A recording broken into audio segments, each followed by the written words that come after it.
Okay, New England versus Chicago. The match is tied at 1 match all. This is the first string singles. At the service end, representing New England, Camden Riviere. At the receiving end, representing Chicago, Steve Virgona. I'll cover the beginnings. Best of 3 6-game sets is 3 games all in the third, 1 juice, and then 40 all, unless it's a 5-all game. First game, love all.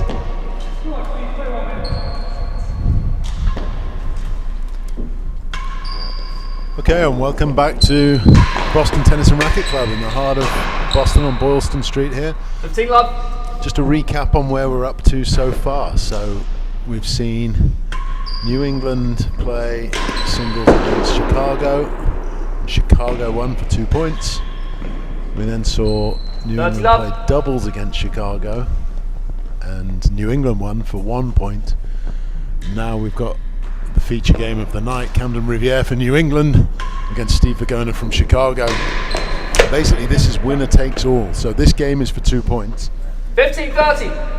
But whoever wins the most points on the night gets an extra 2 bonus points. So basically, the winner of this game will go home with 5 points in the National League. 40-15. So if we got a fight on our hands, it could go either way. Now, you've got to fancy Camden Riviere as the stronger player, but really you'd never write off Steve Virgona, ever. So I'm interested to see exactly where this goes. John, what do you think? What are your thoughts? Well, Camden is off to a good start, up 40-15. I am watching the two of them play the first game, and I have to say I like Riviere for this one. Okay. So in the commentary booth, we're 2 for Riviere and none for Virgona. Wow. 40-15. But I will agree with you, I would never count Steve Virgona out. Mm-hmm. I would have to say he likely is at a disadvantage coming off of the ankle surgery. But it's been a long pandemic for everybody.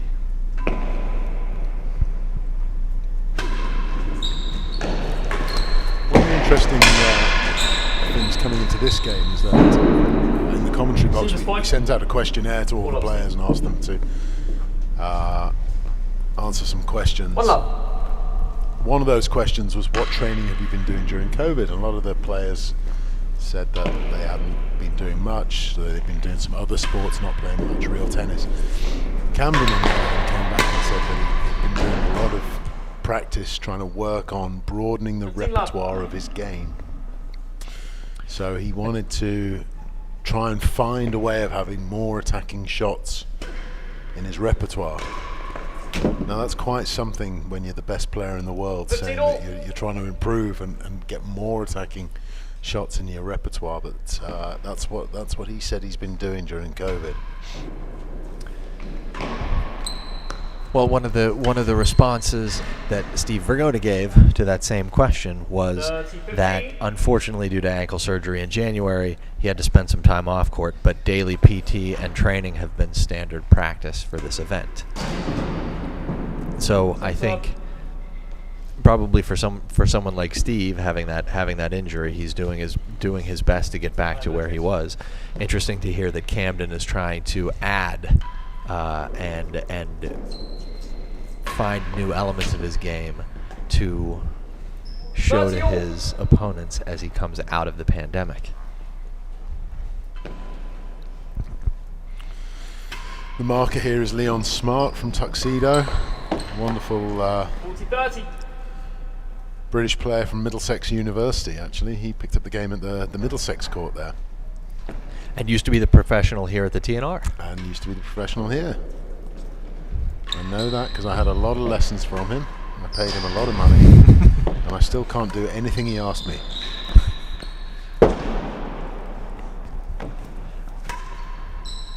I mean, if we all improved with every lesson, there's a possibility we'd stop coming back for them.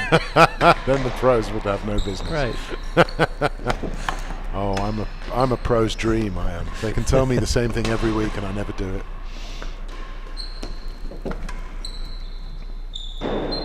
Now, Camden before the game was saying that he likes to attack the serve at the tambour when he's up the hazard end.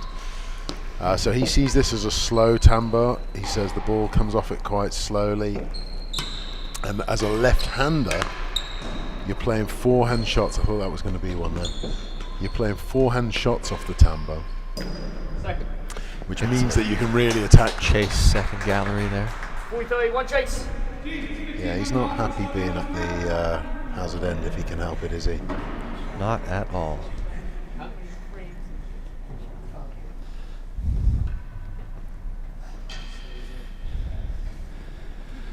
We have a little less activity in the chat. Currently, there appear to be only 10 people watching the stream. Oh, well, what happens is every time a new game 40-30 starts, there's to a the new server. stream, so people have to re-log in. Second gallery. So sometimes it takes a little while just for the stream to get back up and going. I thought maybe it was that it's after working hours, so people have gone to dinner, potentially turned off, closed the computer. It's easy to put a court tennis match on in the background while you're working, listen to the amazing commentary. That's right. Be kept up to date on the score, which is now 2 games to love for Camden Riviere. Well, I guess it's getting late in the UK now as well. So UK and France, it's midnight. It's 9 a.m. in Melbourne, Australia. So maybe we've got some Australian viewers on. If you're out there, Australia, say hello. Frank Filippelli, I know I owe you $50. I'll get it to you the next time The I'm wonderful in Frank. Melbourne. You owe Frank $50, do you? Sometimes you 15 love. you bet on the wrong team. It happens. Frank, the wonderful head pro down in Melbourne. If you're out there, Frank, hello.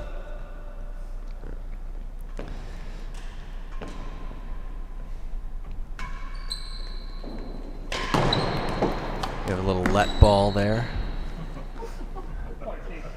40 which I love. think may have been turned into a grill.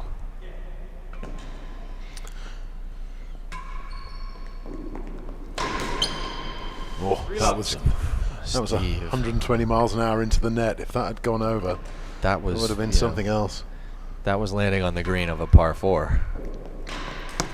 15 love.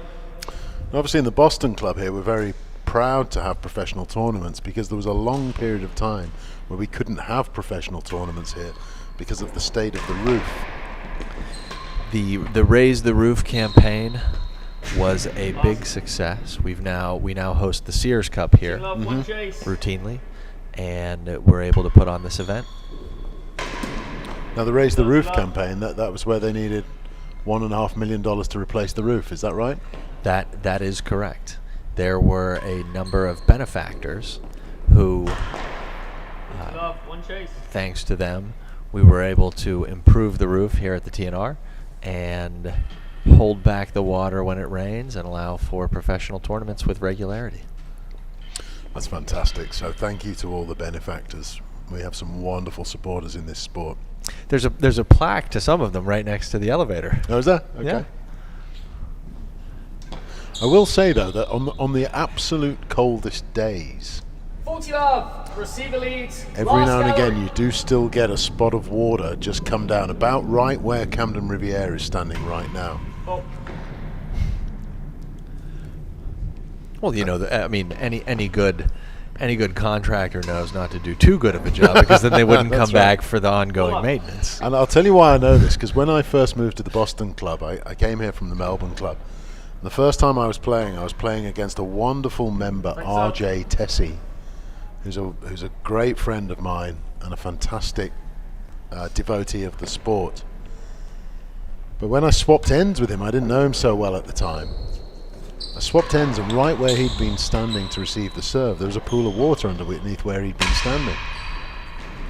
Are you sure that wasn't his sweat? I thought this guy's not well. Well, 15 love. Several weeks later, I learnt it was the roof. that's always disconcerting when you swap sides and you see the droplets all over and you think, wow, this guy's really working This hard. guy's got something going on. Yeah.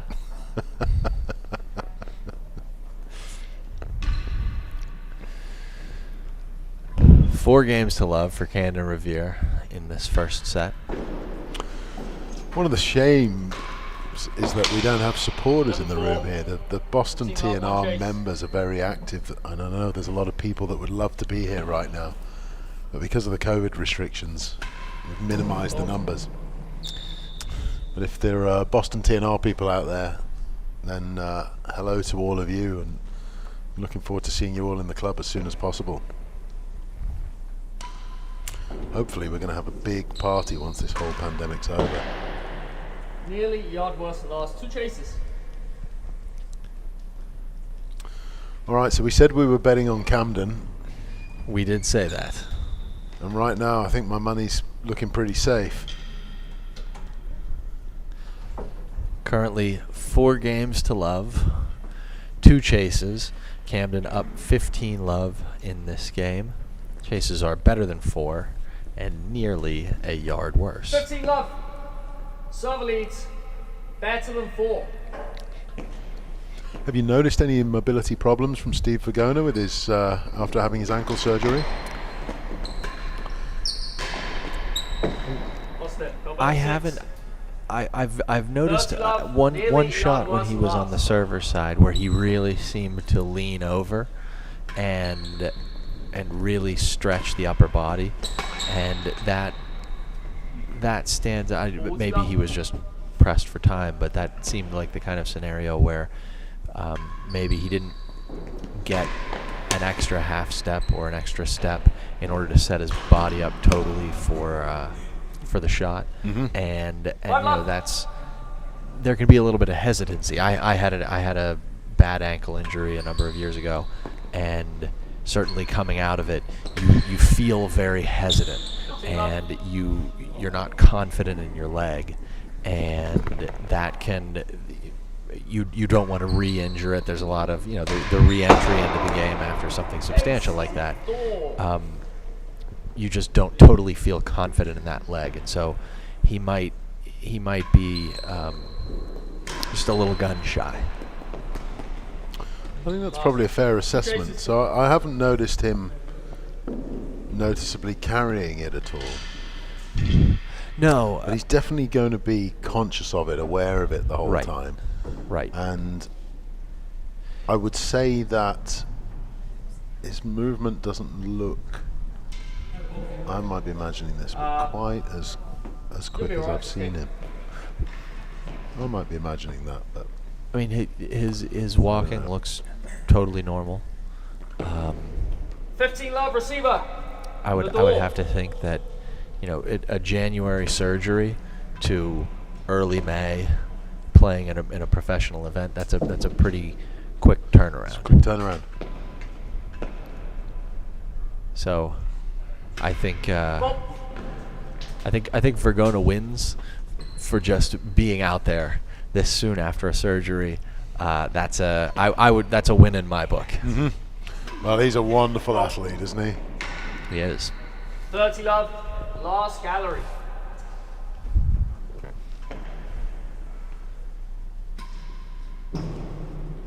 Think so.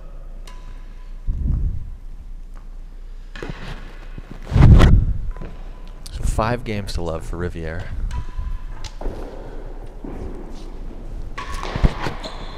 On it. 40 love.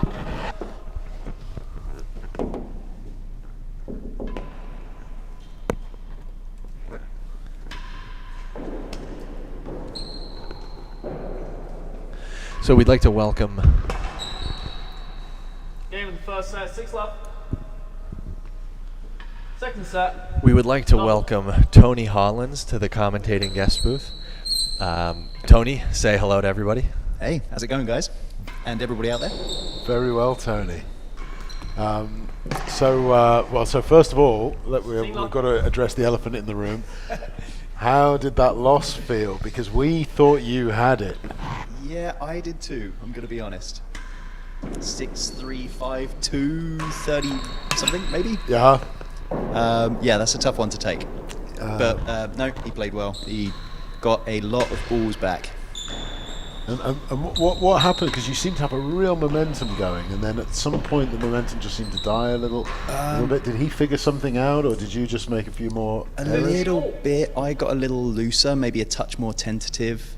That kind of opened the door a little bit, and then the game's such a game of momentum that it's just hard to get back once you've lost it. I actually thought I played quite well in the final set, but in that 3-all, it can be a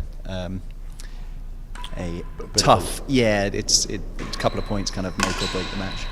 All right, well, we won't talk about that anymore then, I promise. Yeah. We had to address it. So then when you and Camden played together, you really looked like a team. You looked like you had a strategy in the doubles, and you went out and executed your strategy. Is that a fair thing to say? We've played a lot of doubles together in the National League, the regular format. So I've learned how to get out of the way. You've learned to go to the front and let Camden take everything behind you. There are little moves like when the ball is obviously up on the penthouse in front of the grill. It's a little better to have him cross over and swing at this forehand rather than having me chip a backhand up the line or something like that. So it's a lot of trying to figure out how to effectively get out the way for him. Well, you looked a very comfortable unit on the court, I've got to say. Oh, thanks. Yeah, we have played a lot together. It definitely helps.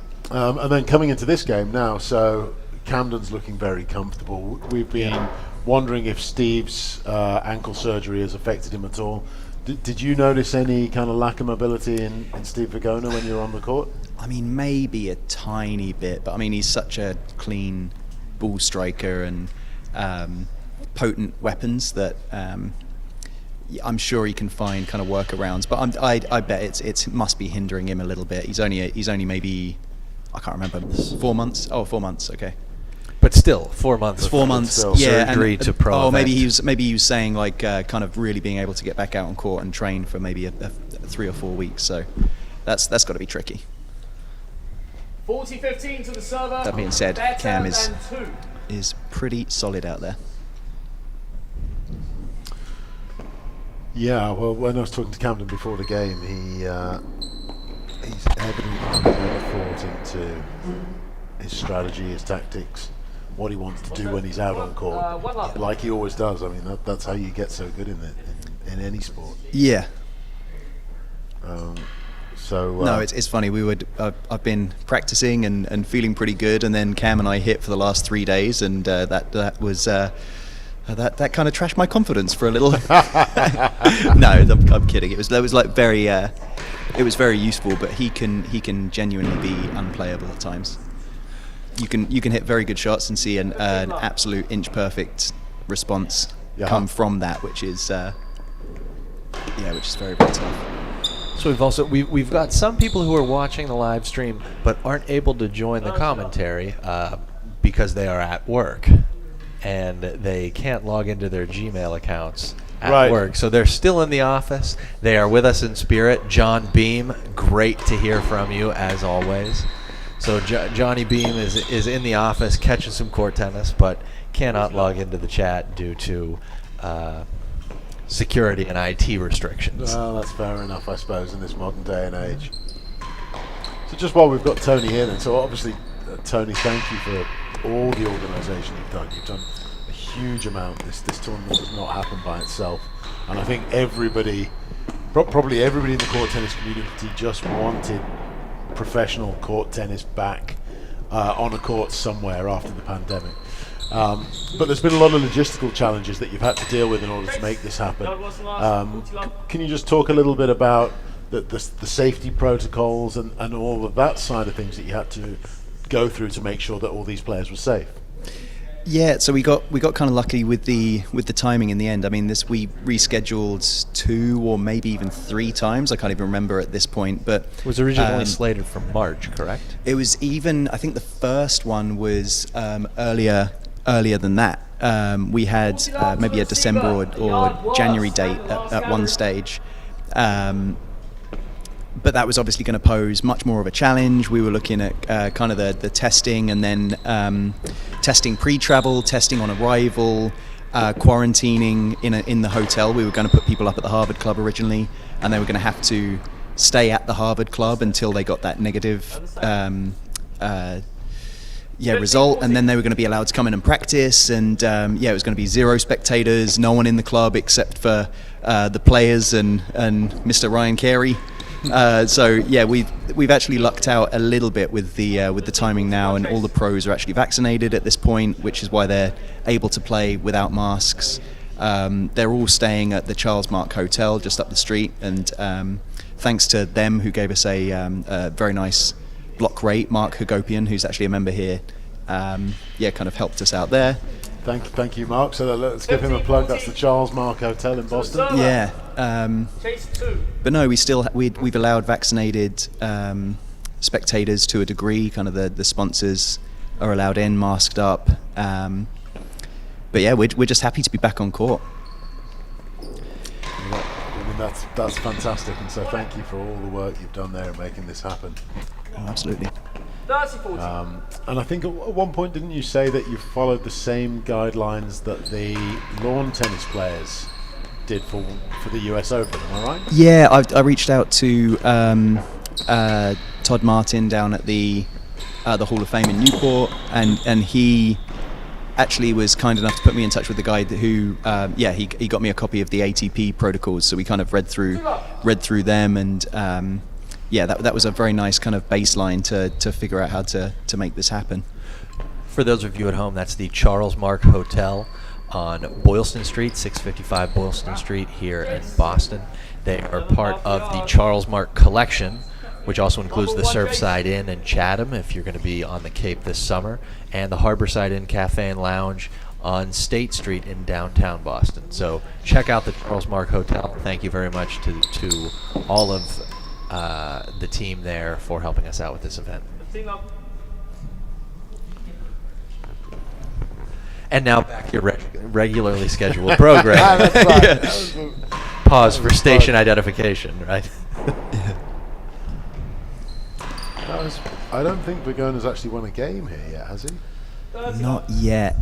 Cam is just relentless. Of the two of these guys, it always looks to me like Virgona has the harder forces and the more aggressive game, but Camden is so solid with his retrieval that he never seems to miss a beat.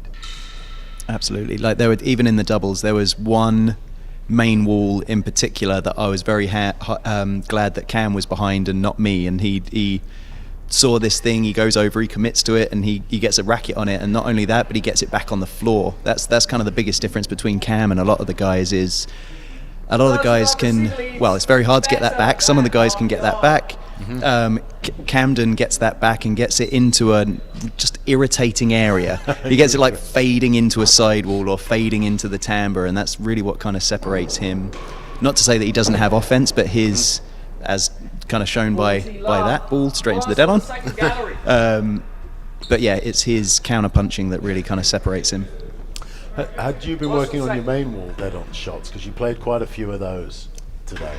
Yeah, I had actually. I forgot that it was up there, but I actually had an X in chalk drawn on the main wall that when the guys turned up to practice, I had to scrub off and erase. That was your target, was it? It really was. Yeah, it was.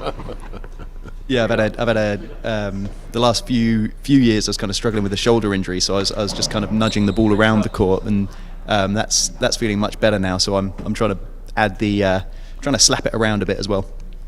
Oh well, I thought you did great. What do you think about playing the left-handers then? So both of these guys are left-handers. For a long time, it was regarded as being a disadvantage in this game to be a left-hander, and yet here we are with arguably the number 1 and the number 3 in the world, 2 or 3 in the world, and they're both left-handers. What do you think of that? So I think Camden in particular, he had his backhand returner serve is just unbelievable. He's kind of got that two-handed, very versatile returner serve, and then balls off the timbre, balls underneath the grill, balls out of the traditional backhand corner at the service end. Like Cam can create offense from areas that you just can't really with a backhand. I remember when I was working in Tuxedo, Tim and I tried two-handed topspin backhands from underneath the grill for like a week, and then once we'd kind of almost broken the lights from spraying the ball around so much, we decided that maybe wasn't the answer to try and copy the lefties. But they do have an advantage in areas. Not to say that they have a disadvantage in certain areas, but Cam has managed to kind of plug those holes and some. When I was talking to Cam earlier, he was saying that he thinks it's an advantage that when a ball hits the tambour, he's playing it off the forehand, whereas a right-hand is playing it off the backhand, obviously. Yeah. Do you find that he attacks tambour shots? He's able to attack, which is a big one, but also the difference between a straight timbre and a main wall timbre is a lot easier to adjust when you're on that kind of stronger forehand side. So speaking of plugging holes, I'd like to give a little shout out to another one of our sponsors, Saunders Spackle. If you need to patch up your apartment after you move out, Saunders Spackle is the spackle for you.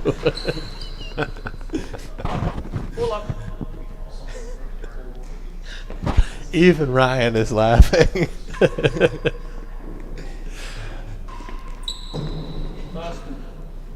To be clear, I have no idea who Saunders Spackle is. I don't know that there is a Saunders Spackle, but if you're moving out of an apartment, the least you can do is spackle some of the holes in the wall.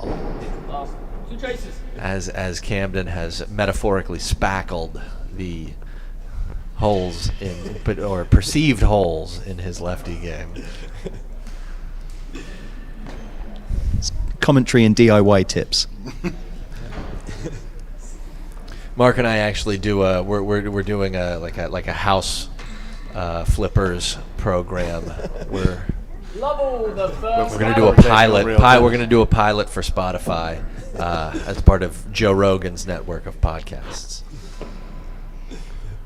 All right, let's look at this now. So 4-0 to Camden. Virgona hasn't won a game. 15 love. Last gallery. What would you do here if you were Steve Virgona? What is it? Do you dig into your game plan? Do you try and mix it up? Do you just try and feel Camden out and see if there's something else that you can do? What do you think, Tony? That's a great question. Thank you for asking. And if you knew the answer, you'd be a world champion. Exactly. Yeah. Having just said that he trashed my confidence in practice for the last couple of days, I can tell you that I did not find that answer. Well, I would say if I'm Steve and I'm coming off of the ankle surgery, I've only been back on court for a month, I might be thinking finish solid. Just I wouldn't want to overextend myself. I wouldn't want to try to do anything tremendously crazy and potentially damage the ankle. That's what would be going through my head. I mean, we're all kind of coming back into trying to figure out how to... We've all been hitting balls and training and that sort of stuff, but this is the first opportunity to get some match fitness back. So, I mean, he can use it to get match fitness. He can start to try and tactically figure out how he can attack Cam here. I don't think he's throwing in the towel, but he... I suppose from Steve's perspective, though, at least he's got Cam out of the way now, so he's got the rest of the week where nobody is going to be Camden's strength. So he's got the hardest one out of the way first. So that he's only going to go up from here. Lost it. 1-2. 30-15. Better than 1. I just know that after a major ankle injury, I had my ankle on my mind every time I went on court for at least a year, and I would think that the same thoughts must be going through Steve's mind. Yeah, it might not be building. He's building confidence. Correct. Yeah. All right, 5-0. So we've got this game for the match. It's a great 5 pickup. points. 3. Level 1 chase. We've got another game tomorrow morning. Do you know off the top of your head which teams are playing tomorrow morning? Tuxedo and Philly. Sorry, that was a question without notice. Should have given you a heads up. I remember it from the Instagram. Tuxedo and Philly. Tuxedo and Philly, is it tomorrow? Okay. Vote for winners on the Instagram feed. There is a free TNR hat and shirt up for grabs. So it is. So tomorrow, tune in for Tuxedo and Philly at 10 a.m. Eastern.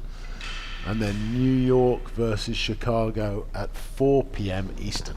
So my partner in crime, Ken Fortin's going to be commentating at 10 a.m. tomorrow.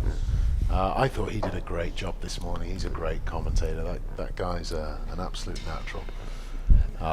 There will also be a Rackets double simulcast at 4 p.m. It is Parker Brickley and Phil Stockton against Lucas Walsh and John Edwards. Part of the... Ryan, I'm kidding. There's no simulcast. Right.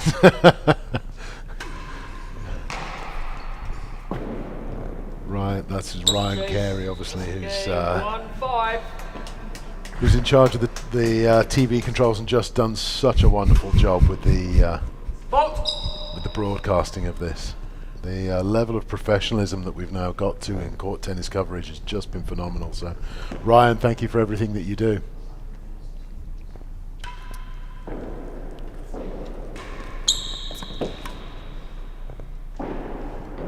Virgona actually got a game here. And you know what? Even though it was 6-love in the first set, and then now it's 5-1, I still know that Camden will be grinding his teeth, wishing he hadn't lost that game. Such is the competitor that Camden is.